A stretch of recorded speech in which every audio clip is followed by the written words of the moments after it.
Dans un monde où tout se dit, où chaque émotion se partage, rares sont ceux qui comprennent la valeur du secret.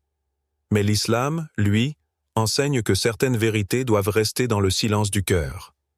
Le prophète Muhammad, paix et bénédiction sur lui, a dit « Lorsque l'homme confie un secret à son frère, c'est une amana, un dépôt. » Rapporté par At-Tirmidhi, et Allah, dans le Coran, nous rappelle « Ne suis pas ce dont tu n'as aucune connaissance, car l'ouïe, la vue et le cœur, sur tout cela, on sera interrogé. » Sourate Al-Isra 17-36. Aujourd'hui, nous allons plonger ensemble dans ces 11 secrets qu'un croyant ne doit jamais révéler, ni à son épouse, ni à sa famille, ni à ses amis. Non pas par méfiance, mais par sagesse. Il existe un lieu que personne ne peut atteindre, un espace inviolable que même les mots ne peuvent traduire. C'est le sanctuaire de ton intention. Entre toi et Allah, il y a un secret silencieux, une intention que nul ne doit entendre, ni voir, ni comprendre. C'est là que naît la sincérité. C'est là que commence la foi. Le prophète Muhammad, paix et bénédiction sur lui, a dit « Les actions ne valent que par leurs intentions, et chacun sera récompensé selon son intention. » Al-Bukhari, Muslim. L'intention est une lumière que l'on dépose au cœur d'un acte. Et cette lumière, si elle est montrée aux gens, perd sa pureté. Car l'intention sincère n'a besoin ni d'applaudissements, ni de reconnaissance. Elle ne cherche qu'à être vue par celui qui voit tout. Combien de fois, en parlant de nos projets spirituels, de nos prières, de nos efforts, avons-nous senti une forme d'orgueil s'y glisser? Une petite voix intérieure qui murmure « Qu'il sache ce que je fais pour Allah ». Et en ce moment même, la pureté s'évapore. Ce qui devait être un acte d'amour devient une démonstration. Allah connaît ce que tu caches au fond de ton cœur. Il sait la trahison des yeux et ce que les poitrines dissimulent. Sourate Ghafir 40-19. Rappelle-toi que ta relation avec lui n'a pas besoin de spectateurs. Elle est comme un jardin secret où la graine pousse dans l'obscurité. Plus elle reste enfouie, plus elle s'enracine profondément. Un jour, un homme demanda à un savant « Comment savoir si mon acte est sincère ?» Le savant répondit « Si tu es heureux que les gens le sachent, il ne l'est pas. Si tu es tranquille même lorsqu'ils l'ignorent, alors ton intention est pure. Ce que tu caches pour Allah devient lumière. Ce que tu exposes pour les hommes s'éteint à la première brise de l'ego. Et c'est là toute la subtilité de la foi. Agir sans être vu, aimer sans être entendu, prier sans être admiré. Avant chaque parole, avant chaque geste, pose-toi cette question. Est-ce pour lui ou pour eux? Car le cœur connaît la réponse, même lorsque la langue ment. Il y a dans le silence de la nuit des âmes qui se lèvent, invisibles aux yeux du monde, mais connues d'Allah. Elles ne cherchent ni reconnaissance, ni gratitude. Elles accomplissent, dans le secret, ce que d'autres proclament à voix haute. Et c'est dans ce secret que réside la vraie grandeur.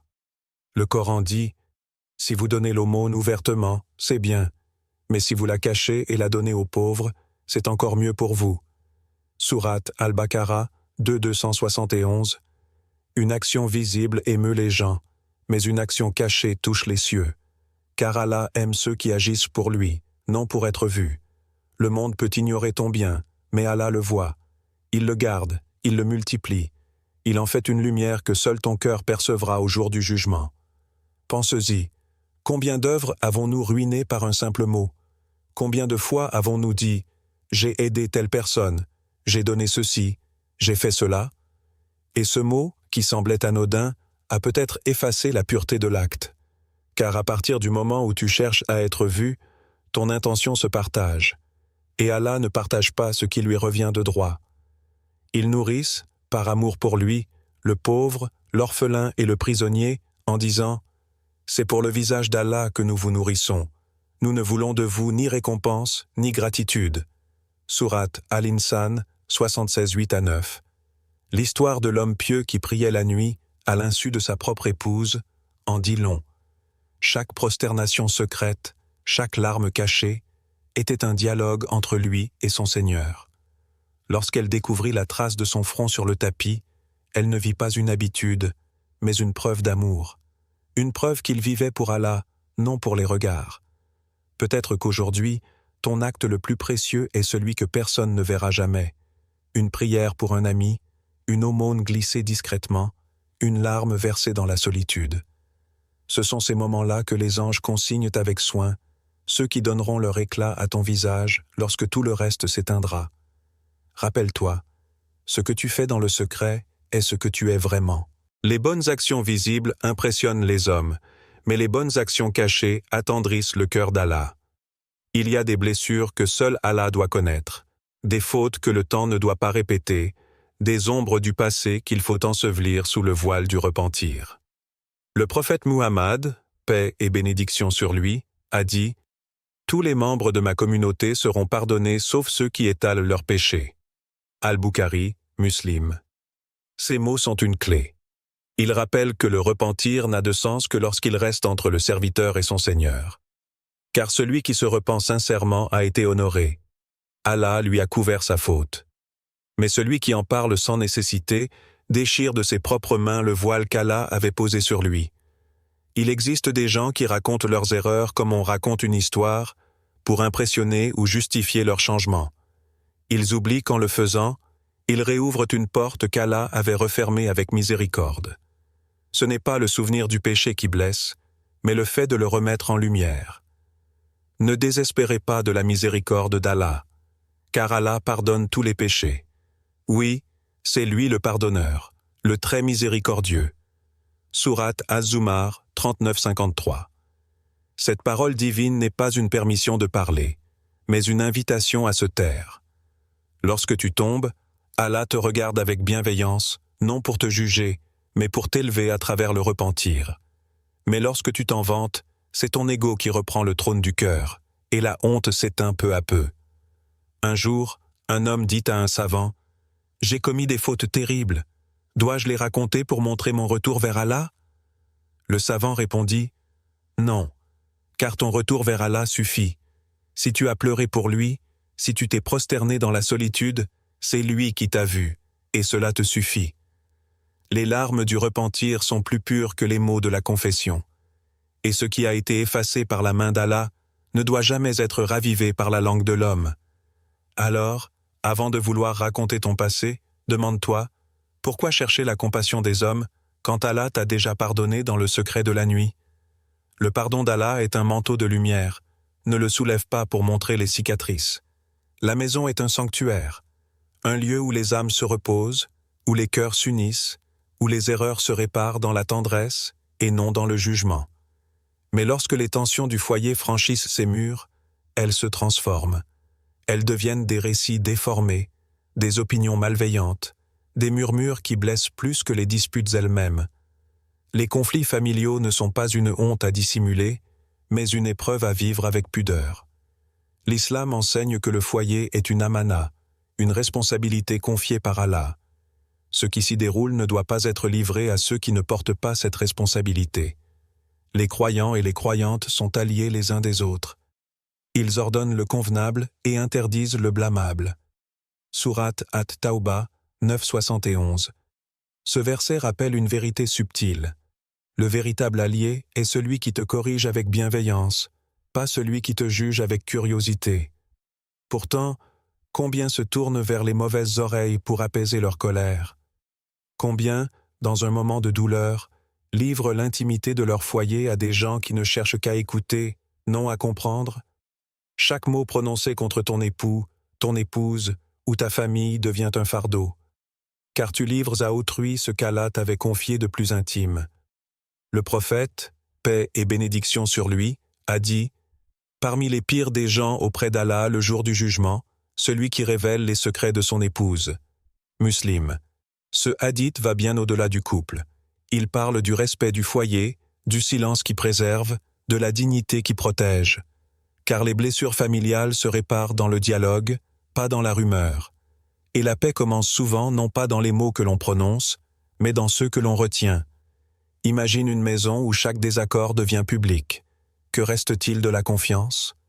Mais une maison où chaque conflit est traité dans la douceur et le secret devient un refuge, un abri contre le monde extérieur. La paix dans la maison commence par le silence du cœur. Tout ne doit pas être dit. Certains mots brisent plus que les murs. Et parfois, le silence que tu gardes aujourd'hui c'est la paix que tu sauveras demain. Il y a dans chaque projet une graine fragile, encore tendre, encore vulnérable. Trop tôt exposée à la lumière, elle se dessèche avant même d'avoir pris racine. C'est pourquoi le croyant apprend à protéger ses desseins comme on protège une flamme du vent. Le prophète Muhammad, paix et bénédiction sur lui, a dit « Cherche à garder ton besoin secret, car tout détenteur de bienfaits est envié. » At-Tabarani. Chaque fois que tu planifies un bien, que tu envisages une œuvre, un changement, car dès que tu en parles, ton intention se mélange à celle des autres. Les mots invitent les regards, et les regards invitent la jalousie. Ô mon fils, ne raconte pas ta vision à tes frères, sinon ils comploteraient contre toi. Sourate Yusuf 12:5. Ces paroles du prophète Yaqub à son fils Yusuf ne sont pas seulement un conseil de prudence familiale. Elles contiennent une leçon spirituelle éternelle. Certaines bénédictions ne supportent pas la lumière des regards. La vision de Yusuf, paix sur lui, était une annonce divine.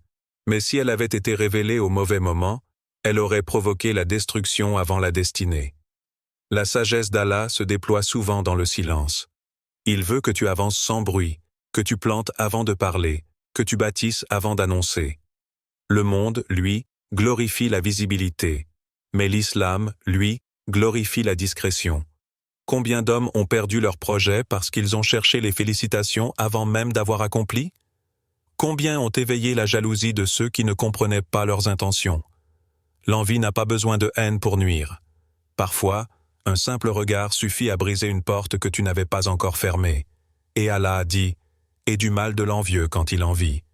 Sourate Al-Falaq 113:5. C'est pourquoi le silence devient une forme de protection spirituelle. Ce que tu dis trop tôt, le monde te le vole. Ce que tu confies à Allah, il le protège jusqu'à sa maturité. Quand ton projet sera prêt, Allah lui-même le fera apparaître à la lumière, et nul ne pourra l'éteindre. Mais tant qu'il grandit, garde-le sous ton voile de confiance. Entre toi et Allah, le secret est une forteresse. Entre toi et les hommes, il devient une faiblesse. La richesse, dans la vision d'Allah, ne se mesure ni en chiffres ni en possession. Elle réside parfois dans une paix intérieure, dans un savoir transmis avec humilité, dans un cœur apaisé que l'argent ne peut acheter. Mais l'homme, dans sa faiblesse, cherche souvent à montrer plutôt qu'à reconnaître, à exposer plutôt qu'à remercier. Et ne convoite pas ce qu'Allah a accordé à certains d'entre vous plus qu'à d'autres. Sourate An-Nisa 4:32. Ce verset n'est pas seulement une mise en garde contre la jalousie des autres, mais aussi contre la nôtre. Car celui qui convoite oublie que la richesse d'autrui est une épreuve, tout comme la sienne. Certains sont éprouvés par le manque, d'autres le sont par l'abondance. Et les deux sont observés par le même Seigneur. Il faut comprendre que tout bienfait, quel qu'il soit, attire le regard des hommes autant qu'il attire la responsabilité divine. Lorsque tu montres ce que tu possèdes, ton savoir, ton argent, ta réussite, tu attires non seulement l'attention, mais aussi la comparaison, la convoitise, et parfois même la rancune. Et celui qui observe sans le savoir peut envier, non par malveillance, mais par faiblesse de cœur. Le prophète, paix et bénédiction sur lui, a dit « Le mal de l'œil est une réalité. Si quelque chose pouvait précéder la destinée, ce serait le mal de l'œil. » Muslim. Les richesses visibles éveillent à des sentiments invisibles. C'est pourquoi les sages cachaient leurs dons. Ils vivaient simplement, partageaient discrètement, et ne parlaient jamais de ce qu'Allah leur avait donné, car ils savaient que le regard des gens peut ôter la baraka d'une bénédiction. Mais la richesse n'est pas que matérielle. Tu peux être riche de ta foi, de ta patience, de ton calme face aux tempêtes.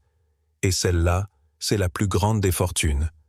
Allah dit « Si vous êtes reconnaissant, très certainement j'augmenterai mes bienfaits pour vous. » Sourate Ibrahim 14:7. La gratitude ne s'exprime pas par l'exhibition, mais par la discrétion. Quand tu caches tes biens, Allah les préserve. Quand tu les montres pour être vu, il te laisse entre les mains des regards. Alors pose-toi cette question. Et si ce que tu possèdes n'était pas une victoire, mais un test, un moyen pour Allah d'observer ce que tu feras du don qu'il t'a confié? Montres-tu pour impressionner ou caches-tu pour préserver? Car parfois, le silence autour d'un bien est la plus belle des reconnaissances.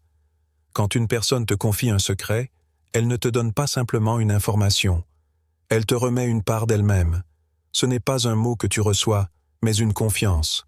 Et en islam, cette confiance porte un nom d'une immense gravité. Al-Amana, le dépôt sacré. Ô vous qui avez cru, ne trahissez pas Allah et le messager, et ne trahissez pas les dépôts qu'on vous a confiés. Sourate Al-Anfal 8:27. Le secret confié est un poids invisible. Il ne se voit pas, mais il pèse sur l'âme du croyant. Celui qui le trahit ne trahit pas seulement un ami ou un proche, il trahit une responsabilité qu'Allah lui a confiée. Car l'amana n'est pas seulement matériel. Ce n'est pas qu'une dette ou un bien à rendre. C'est aussi une parole, une promesse, un regard échangé dans la confiance. Le prophète Muhammad, paix et bénédiction sur lui, a dit « Lorsqu'un homme te parle puis se détourne, ce qu'il t'a dit devient un dépôt. » At-Tirmidhi. Ces mots rappellent que même une conversation ordinaire peut devenir sacrée, simplement parce qu'elle a été prononcée dans la confiance. Le croyant doit être comme une forteresse. Rien ne sort de ce qu'on lui confie, même sous la pression, même sous la curiosité des autres. Il est rapporté qu'un compagnon du prophète fut interrogé sur un secret qu'un autre compagnon lui avait confié. Il répondit calmement « Mes lèvres ont été scellées par la confiance. » Et ces mots résonnent encore aujourd'hui comme une définition parfaite de la loyauté. Car la langue est une arme. Elle peut sauver ou détruire, apaiser ou trahir. Celui qui divulgue un secret ne se rend pas seulement coupable d'indiscrétion, mais d'injustice. Il arrache à l'autre la sécurité qu'il avait placée en lui. Et ce sentiment, une fois brisé, ne se répare que difficilement. Allah observe non pas la taille de nos promesses, mais la manière dont nous les gardons. Celui qui préserve un secret est honoré par les anges. Celui qui le trahit est discrédité même dans le monde invisible. Être digne d'un secret, c'est être digne de la confiance d'Allah lui-même. C'est pourquoi le croyant doit apprendre à garder le silence quand il détient la parole d'un autre. Car parfois, protéger le secret d'un homme, c'est sauver son honneur, sa dignité et peut-être même sa foi. Il y a dans le cœur humain des fissures que nul regard ne devrait sonder. Des blessures silencieuses, invisibles, mais bien réelles.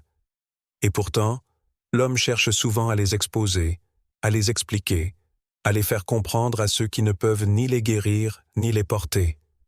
Il espère trouver dans la compassion des hommes ce qu'il ne trouve pas dans le silence de la prière. Mais l'islam enseigne une sagesse subtile. Certaines douleurs doivent être confiées à Allah, non aux hommes. Car parler de sa peine, c'est parfois lui donner plus de pouvoir. L'évoquer, c'est la raviver. Tandis que la remettre à Allah, c'est la dissoudre dans sa miséricorde. Je ne me plains qu'à Allah de ma tristesse et de ma détresse. Sourate Yusuf 12:86. Ces paroles du prophète Yacoub, Jacob, prononcées après la perte de son fils bien-aimé Yusuf, Joseph, sont le reflet parfait du cœur du croyant. Il pleurait, oui. Il souffrait, oui. Mais ses plaintes n'étaient pas dirigées vers les hommes. Il les adressait aux seuls qui pouvaient les comprendre sans les juger. Il faut apprendre à distinguer la confession du désespoir. Parler pour chercher un conseil est une chose. Parler pour se plaindre à des oreilles impuissantes en est une autre. Les gens peuvent écouter, mais ils ne peuvent pas apaiser ce que seul Allah a créé. Ils peuvent compatir, mais leur compassion est limitée. Ils peuvent te dire « je comprends », mais leur cœur ne porte pas ta douleur. Le prophète Muhammad, paix et bénédiction sur lui, connaissait la souffrance, le rejet, la perte, mais il gardait son cœur tourné vers Allah.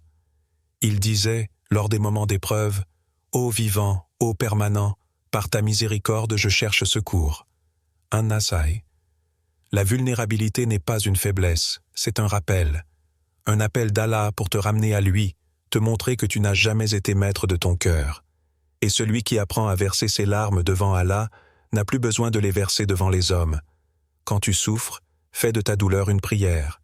Quand tu tombes, fais de ta chute une prosternation. Et souviens-toi, ceux à qui tu racontes ta peine peuvent te plaindre, mais seul Allah peut la transformer en sagesse. Les gens peuvent t'écouter, mais seul Allah peut te guérir. Dans la vie, certaines réussites ne dépendent pas seulement de la force de ton idée, mais de ta capacité à la protéger. La sagesse ne consiste pas à toujours parler, ni à tout partager. Elle réside dans le discernement, savoir quand le silence vaut plus que les mots. Le prophète Muhammad, paix et bénédiction sur lui, nous enseigne cette intelligence spirituelle dans le Coran. Et quand tu décides, alors place ta confiance en Allah. Sourate Al-Imran 359. Chaque décision que tu prends est une graine. Avant qu'elle ne pousse, elle doit être enfouie profondément, à l'abri des vents, des doutes et des opinions des autres. Mais aujourd'hui, dans un monde où chacun veut être vu, compris et validé, beaucoup détruisent leurs plans simplement en les exposant trop tôt. Combien de fois un projet sincère, une œuvre noble ou un changement intérieur a-t-il échoué simplement parce qu'il a été raconté avant d'être accompli? Les mots ont un pouvoir. Lorsqu'ils sortent trop vite, ils affaiblissent l'énergie de l'intention. Ils ouvrent la porte au jugement, aux conseils non sollicités, à la jalousie même involontaire. Regarde comment les prophètes d'Allah agissaient. Ils planifiaient avec foi, mais toujours dans la discrétion. Le prophète Muhammad, paix sur lui, lors de l'hégire, garda secrète sa sortie de la Mecque. Même ses compagnons les plus proches ne connaissaient pas tous les détails. Ce silence n'était pas de la méfiance, mais de la sagesse. Car exposer son plan, c'est parfois le condamner avant même de l'exécuter. Le silence, en réalité, n'est pas un vide. C'est une protection. Il laisse le temps à ton cœur de se stabiliser, à ton intention de se purifier, à ton projet de mûrir. Et lorsque tu as pris ta décision, alors seulement, place ta confiance en Allah. Car c'est lui qui donne la réussite, non la validation des gens. Et place ta confiance en le vivant qui ne meurt jamais. Sourate Al-Furqan 25-58. Savoir se taire, c'est reconnaître que tout n'a pas besoin d'être dit pour exister. Ce n'est pas la parole qui concrétise ton projet, c'est la foi.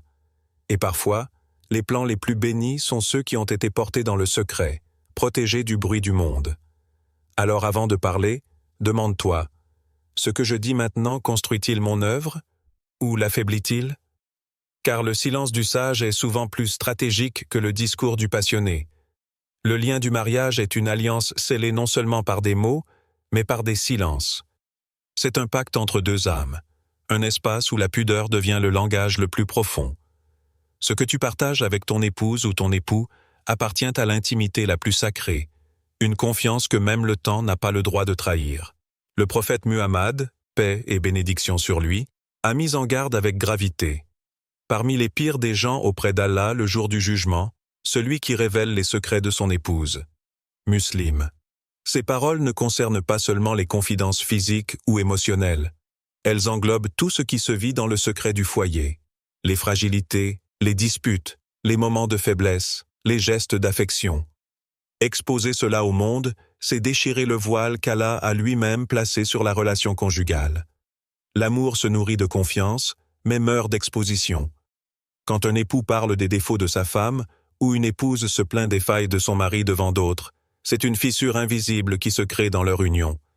Et chaque mot dit sans pudeur devient une lame qui affaiblit la solidité du lien. Elles sont un vêtement pour vous, et vous êtes un vêtement pour elles. Sourate Al-Baqarah 287. Ce verset magnifique résume la nature spirituelle du mariage. Un vêtement protège, couvre et embellit. Il dissimule ce qui doit rester caché et met en valeur ce qui doit être vu. Ainsi, les époux sont appelés à se protéger mutuellement, non à s'exposer. Il est naturel d'avoir des désaccords, des blessures, des incompréhensions. Mais la grandeur du couple se mesure à sa capacité à résoudre ces tempêtes dans le secret du foyer. Car les conseils extérieurs, même bien intentionnés, peuvent semer la discorde dans ce qui aurait pu être réparé par un simple mot doux, un silence, une prière à deux. Réfléchis, combien de couples se sont éloignés non pas à cause d'un grand péché, mais à cause d'une petite trahison du secret? Et combien d'amours ont survécu aux épreuves simplement parce qu'ils ont su préserver le sanctuaire invisible de leur intimité? Garde ton couple dans le secret comme on protège une perle dans sa coquille. Car la pudeur dans le mariage n'est pas une faiblesse, c'est une forme de fidélité, une fidélité du cœur avant même celle des actes. Il existe dans le cœur du croyant un lieu que personne ne doit fouler, pas même ceux qui l'aiment le plus. C'est un sanctuaire intérieur, un espace sacré où ne résonne que le nom d'Allah. Tes moments de proximité avec lui, tes larmes silencieuses dans la prière, tes invocations dans la nuit, ce sont des joyaux cachés que seule sa lumière connaît. Et mentionne le nom de ton Seigneur, et consacre-toi entièrement à lui. Sourate Al-Muzammil 73:8. Le véritable chemin spirituel est souvent invisible.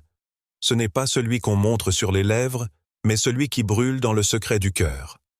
Il ne cherche ni reconnaissance ni approbation, car il se suffit de la présence divine. Ceux qui marchent sincèrement vers Allah savent que leurs plus grands trésors sont ceux qui ne laissent aucune trace aux yeux du monde. Il y avait, parmi les anciens, un homme pieux qui priait chaque nuit jusqu'à l'aube. Ses proches pensaient qu'il dormait, car il cachait sa dévotion avec soin. Lorsqu'on lui demanda pourquoi, il répondit « Parce qu'entre moi et Allah, il y a un secret que je refuse d'affaiblir. » Cette parole contient toute la sagesse du cœur spirituel. Préserver le lien invisible qui unit l'âme à son Créateur. Car lorsque la dévotion devient spectacle, elle perd sa pureté. Quand les pleurs se font pour être entendus, ils cessent d'être sincères. Le prophète Muhammad, paix et bénédiction sur lui, disait « Parmi les 7 qu'Allah abritera de son ombre le jour du jugement, un homme qui a rappelé Allah dans la solitude, et ses yeux ont versé des larmes. » Al-Bukhari, Muslim. Ces larmes, personne ne les voit, mais Allah les recueille. Elles sont le langage du cœur, un aveu d'amour et de faiblesse devant la majesté. Tes aspirations spirituelles les plus profondes ne sont pas destinées à être partagées, car elles ne sont pas des accomplissements, mais des confidences. Elles sont le signe que ton âme dialogue avec son Créateur, sans intermédiaire, sans témoin, sans besoin d'être comprise. Préserve ce secret comme on protège une flamme du vent. Car si ton lien avec Allah est pur, tout le reste trouvera son équilibre. Et si ton cœur reste fidèle dans le secret, Allah le comblera dans la lumière.